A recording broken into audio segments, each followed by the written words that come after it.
Bien sûr que quand tu votes RN, tu promeux le fascisme, le racisme et les néo-nazis, même si tu veux pas l'assumer.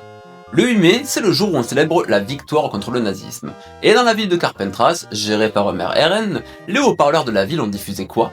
Maréchal nous voilà, l'hymne de Pétain, du régime de Vichy, celui qui a collaboré avec les nazis, le 8 mai.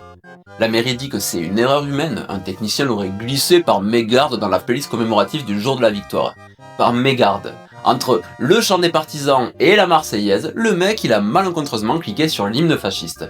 On fait tout ça, hein. J'ai moi-même rangé ma brosse à dents dans les chiottes une fois, ça arrive. Abonne-toi hein, si t'as besoin qu'on t'explique que c'est pas pareil. Le parquet a ouvert une enquête pour provocation à la haine. La mairie a porté plainte contre X. Il cherche qui a fait ça dans sa propre mairie. Enquête de ouf, hein, j'espère qu'ils vont retrouver le coupable.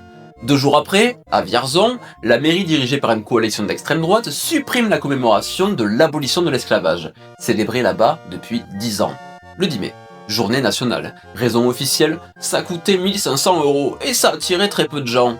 C'est le budget d'un pot de départ en retraite dans une mairie correcte. Mais pour commémorer qu'on a arrêté de posséder des êtres humains, le budget il est insuffisant. Trop peu de gens, donc on coupe. Remarque, hein, faut avouer qu'entre diffuser Maréchal nous voilà le 8 mai et annuler la mémoire de l'esclavage le 10 mai, ils nous ont pondu un week-end mémorial absolument cohérent.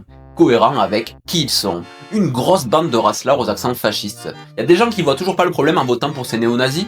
Alors oui, arrête de te mentir à toi-même et assume que si tu votes RN, tu mets le racisme sur un piédestal.